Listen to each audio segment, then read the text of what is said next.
Okay, I'm going to go ahead and show us how to join this course. So I'm going to go ahead and first thing I'm going to do is go ahead and pull my course code from the presentation or from the chat. And I'm going to copy it so that way I can just paste it where it needs to go. All right, so I'm going to go ahead and pull that code. And we put it in the chat as well. So if you want to copy it from there, you can. Once I have that copied, I'm going to go into Schoology and go up to Courses tab up at the top. Click the My Courses button on the right-hand side.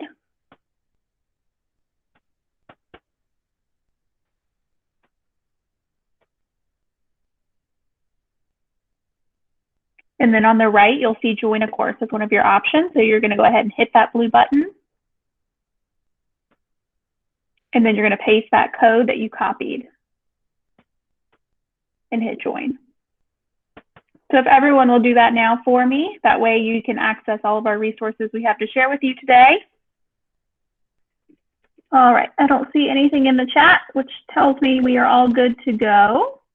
But kind of the purpose of these sessions is that we're all working together to make it so we are all kind of on the same page when it comes to creating learn-its practices and evidence of learning.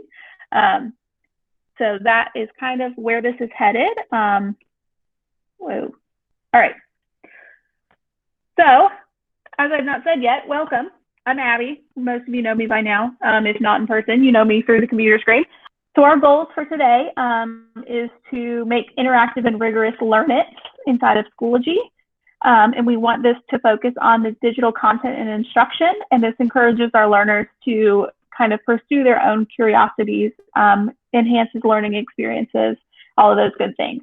So we want to make sure we're using Schoology to its potential. We can embed all sorts of stuff inside of it, which we will show you today. So we wanted to just kind of focus on the learn it first. And then again, next week will be our practice it, and so on and so forth. So we know that our learn it is our content. This is kind of what we are opening our lessons with. This is the true meat of what students are learning before they move on to practice with whatever they're using. Typically some kind of application or creation, and then their evidence, which is the assessment.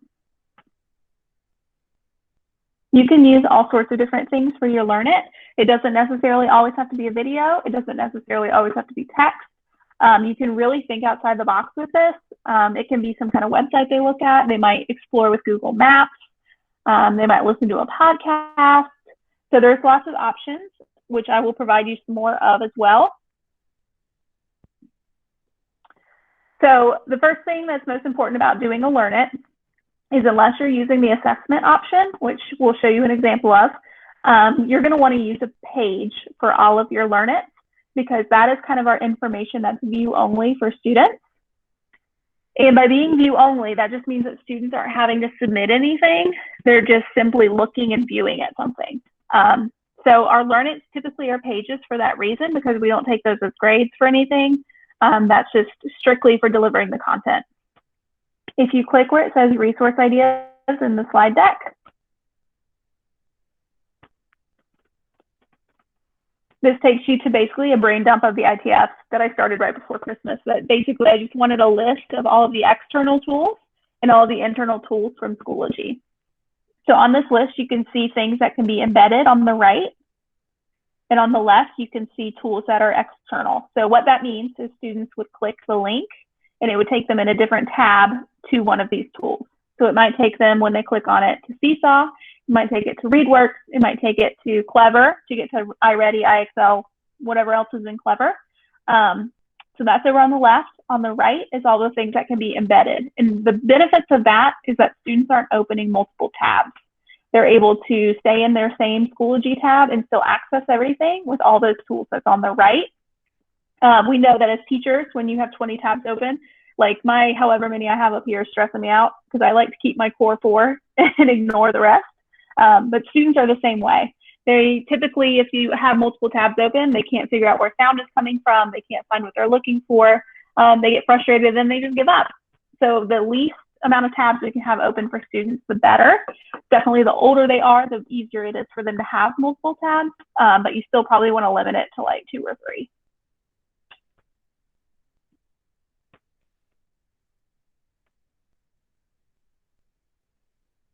So we have some more Learn About It content tools. And over on the left-hand side, you can see that this came straight from Modern Teacher, by the way. On the left, you see different content and tools that you can use for your Learn It. And on the right, you see different tasks and activities. So on the left, I can see things that we use pretty regularly. I know we're all familiar with Epic Books. ReadWorks is a very common one. Google Slides, always.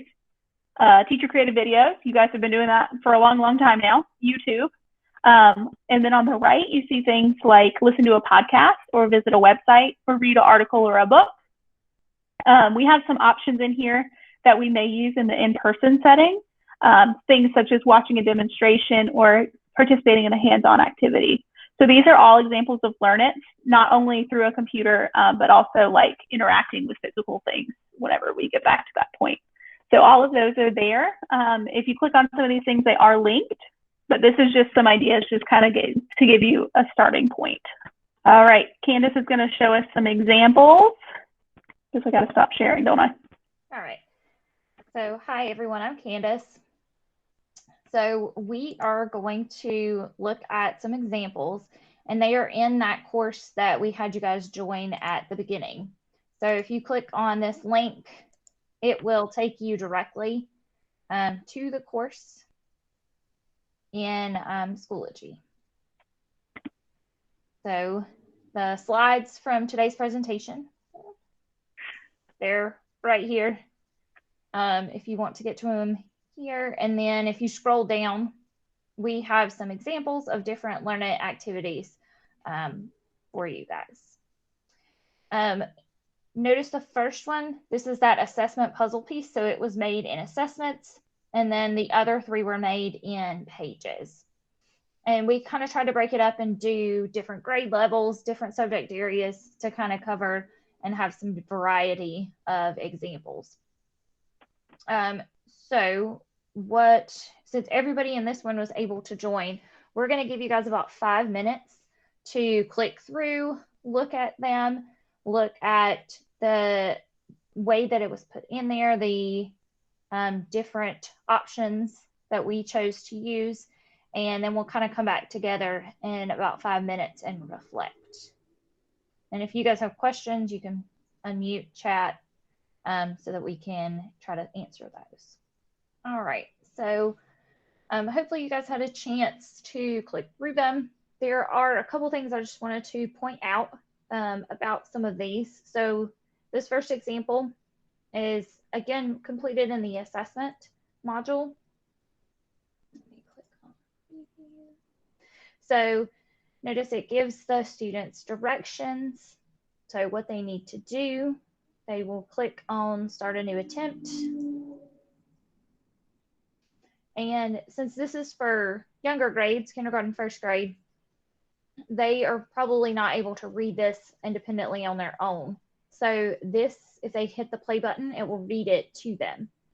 So that is a great feature of assessments, in Schoology assessments that you can do. You can record things so they can click through and listen to each recording, and then they have the text as well that they can follow along.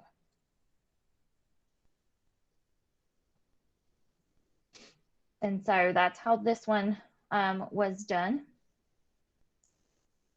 All right.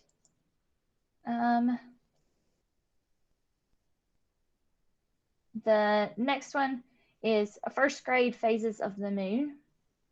So this one is completed in a page. It was made in a page in Schoology. You have your I can statement, directions for the students. This video was embedded from YouTube, so they watch it right there. And then they also have directions of what they should do while they're watching the video. So pause it and jot down the phases of the moon.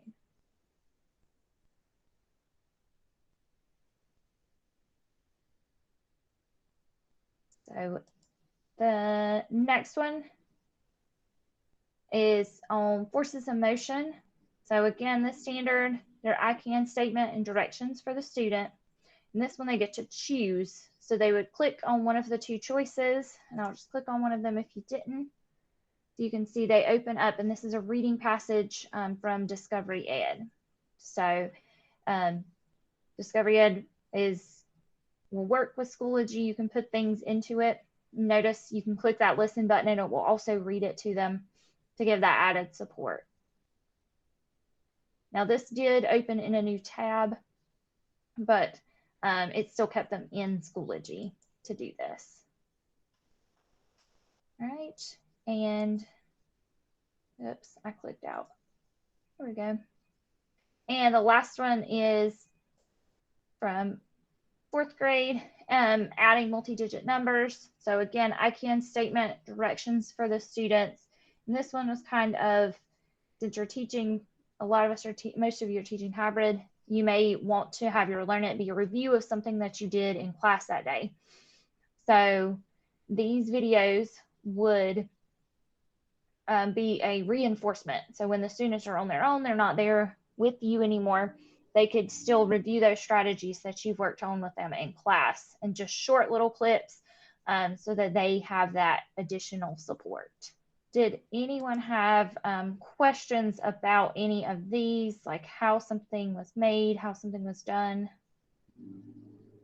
All right, so what we want you to do is reflect a little bit. So you've gotten to see those examples, and we want you to reflect on some of the learned activities that you have made throughout this first half of the year, this first semester, and think back on those positives. So what things have improved from the beginning of the year, and what do you still want to improve? So what are some ideas, maybe things that you've been wanting to try but you haven't had the chance, or you're not sure how to do something but you feel like you can do it?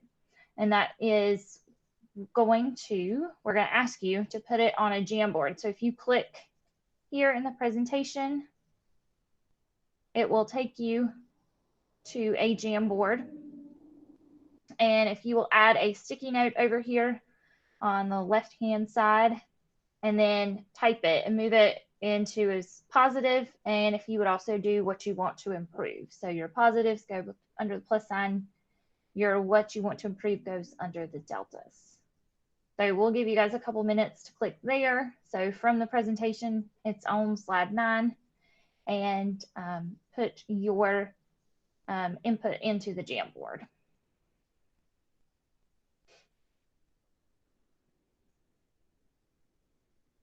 And sometimes they get stacked on top of each other. So yeah, it puts them all in one place for some reason. Yeah, then you can kind of move them out once you get your stuff typed in.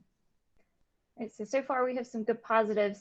People have been created read alouds, made a reference folder of math videos for students to use. And then we have want to make teacher videos, and then wanting to be more independent, which I think is probably a goal that a lot of people have, is just wanting to do more on their own because it's been so overwhelming this first semester.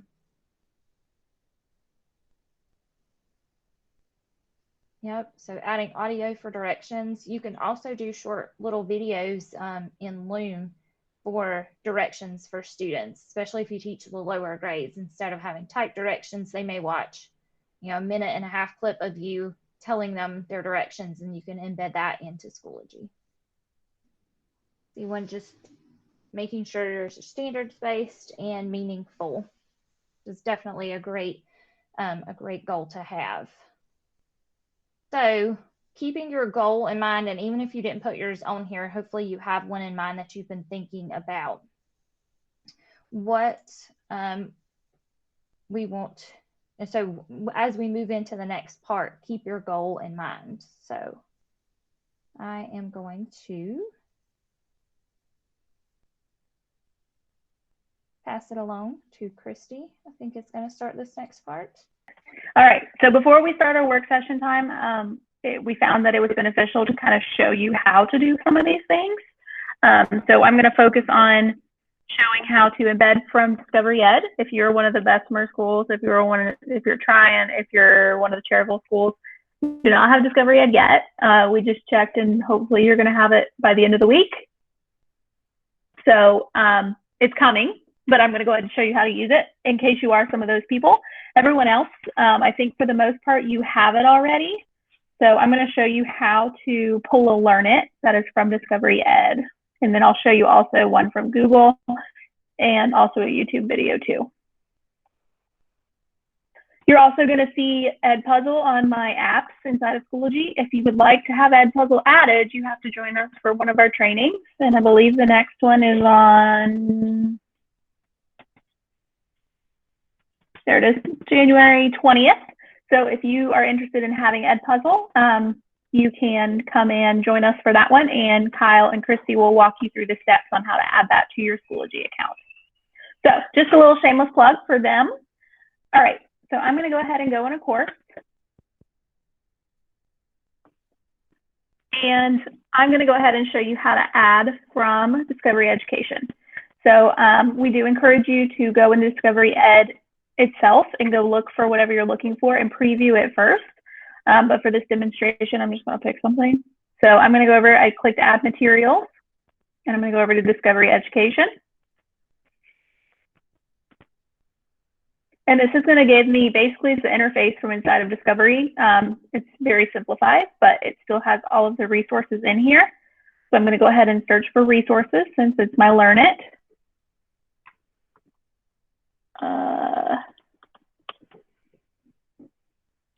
So you can, of course, use all the filters over here on the left if you need to.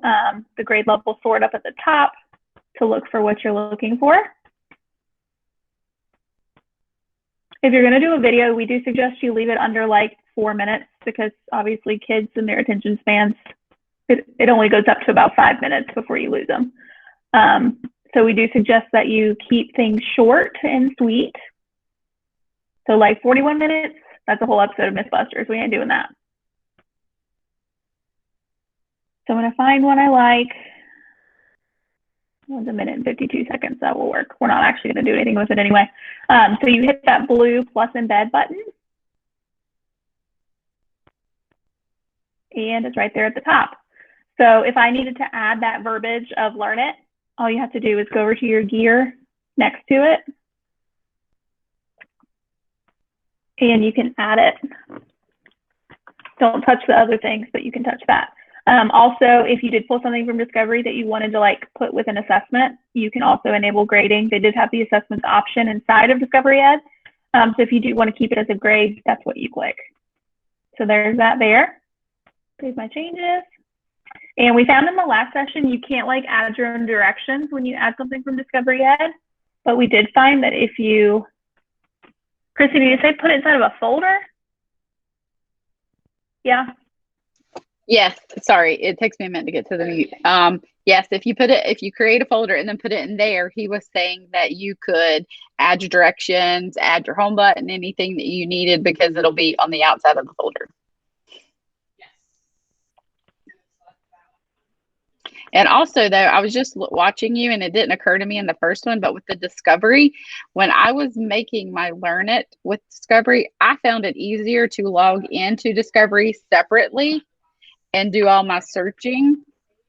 And because you need to watch the videos, even though they're in Discovery, you still need to watch those videos in full. I have had that personally happen to me on 2 occasions. So be sure you watch that to make sure that it is still content appropriate for your age group. I found it easier to watch it and then do what Abby did and go in and click Discovery Education. And then I knew exactly what to search for. And then it would pop up and then I would just embed it. It just seemed to make it easier for me.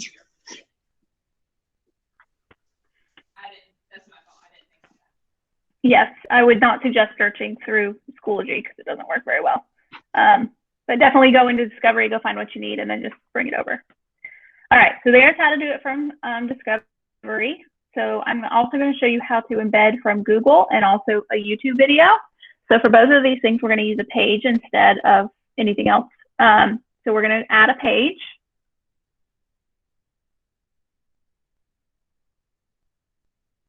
And remember, this is like kind of being view only. So this is things that you want for your students to view, to learn from. but not necessarily do any activity with it.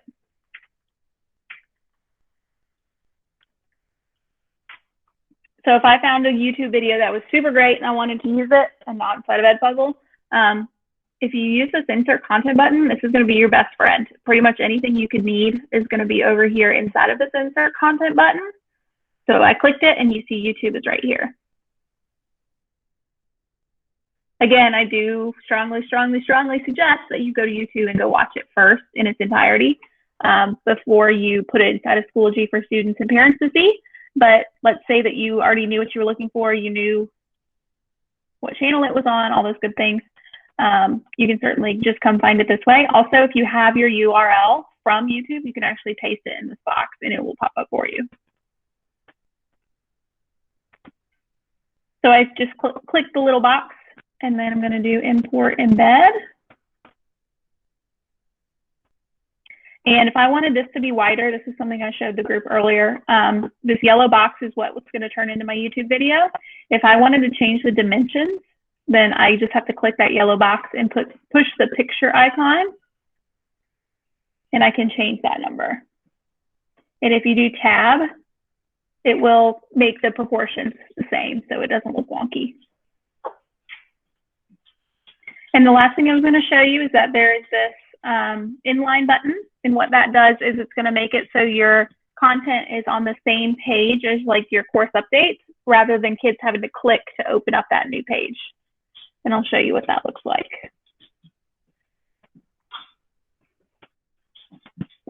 Sorry, the dog is walking around. Okay. Whoa. So obviously 1,333 was way too large because this looks ridiculous. But it should still play correctly. Never mind.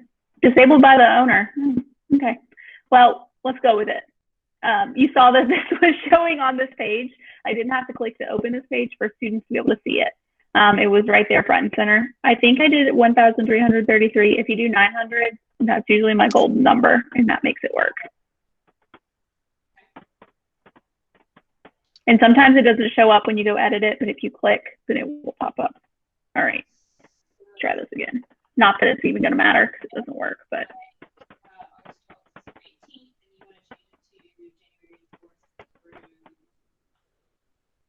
That's a little bit better. Still a little wonky, but you can play with those dimensions and get it the way you want it. I'll show you how to do that with a slide deck as well. So that is our inline example of a YouTube video. And again, that just makes less clicks, less taps, all those good things. So the last one I'm going to show you is Google. So I'm going to do a page again.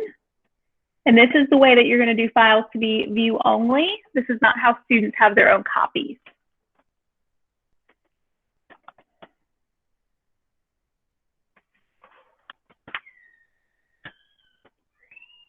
So you're going to go ahead and use that insert content button again, and this time go to Google. And if it's something you've recently worked on, it will be front and center.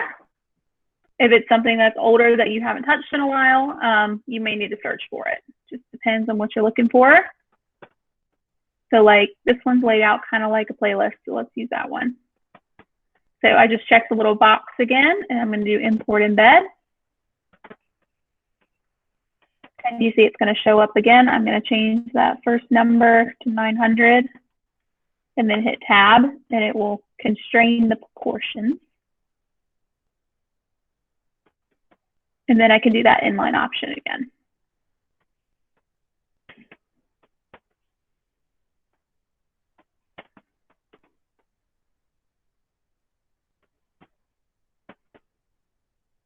So you can see that kind of made it, it shrunk it this way, but it's big enough that you can see it.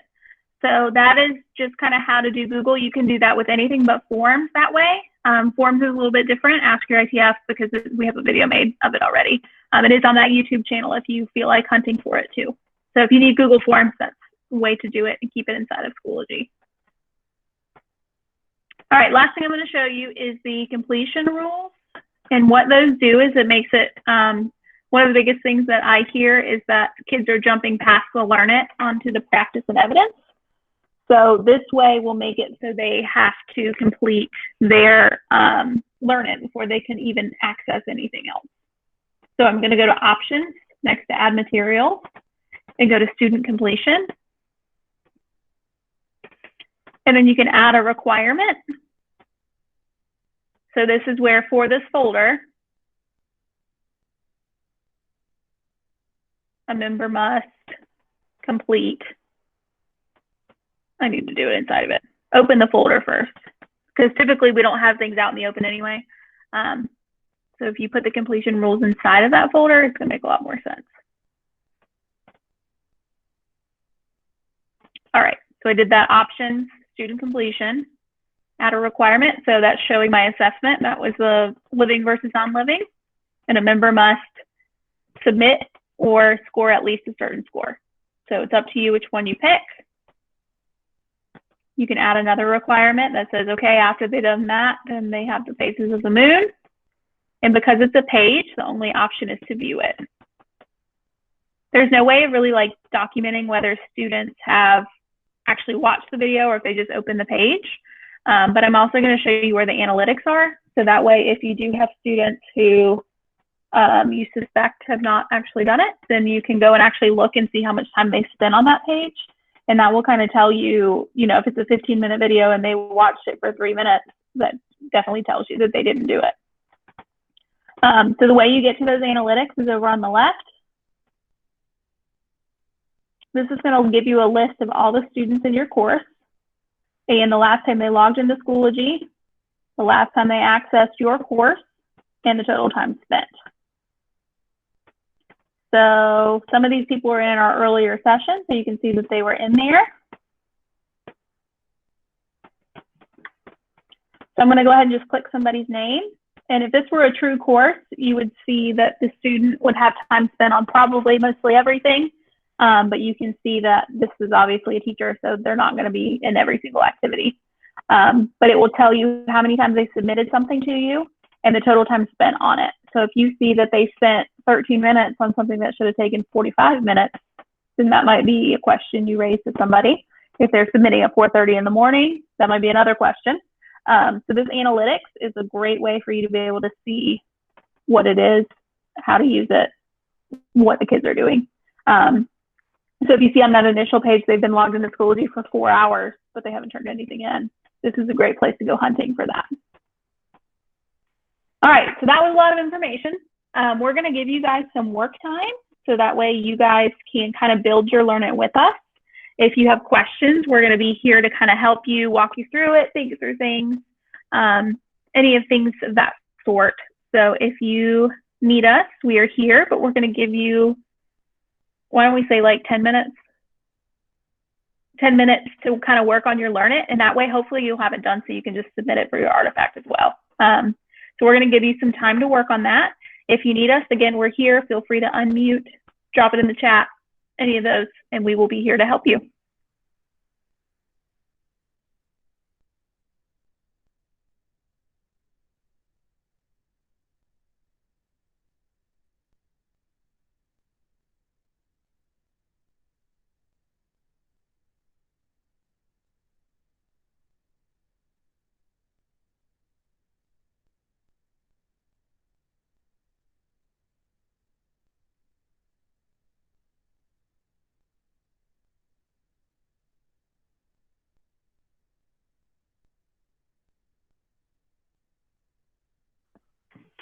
So that's a great question about behind them and stuff. I had watched Vicki do this, and she's going to elaborate more on that in her session next week about Learn It. But basically, it was an external link to get to Heinemann, and then kids had like a default password that their teacher had created that they used to get to it. So you can't embed it inside of Schoology. It is an external link, but that is kind of how she did it. If you look at any of the async lessons inside of that academic services group, they have used those, and so you can kind of see how they did it and how they laid it out. You can do your Learn It either in your sandbox or in a true course, depending on when you're going to use it, who you're going to use it with, those kind of things. We have access to all of the courses in the district, so no matter where you put it, we'll be able to find it. Okay, so you just finished the work time. And so real quickly, I just kind of want to wrap up what we looked at today. Your takeaways for your Learn It is make sure that when you are creating your Learn It, that it's easy to access and navigate so that your students won't have any trouble. And if you notice when you looked at ours, we hope that you found them very easy to access and navigate through the directions. Just like the second one says, it includes clear instructions. And maybe for your K1 babies that are still learning to read or can't read, you may want to have some voice directions because you can always add the audio, but just making sure that the kids understand. Also, your Learn Its need to be tied to the standards. So make sure your Learn Its are tied to the standard that you are working with, and that you have your I can statements, and that they're tied to the practice it portion, because that's very key. You don't want to have a Learn It out here and then something unrelated when you go to the practice it and the evidence of learning. And the last thing that your Learn It should be, it should be engaging. You want to hook your students. You want to get them engaged in what they're about to learn about. So be creative. And as we showed you on slide 7, there's tons of different ways that you can use to engage your students in the Learn It activity. All right. So right now in the chat, I would like you guys to answer this question.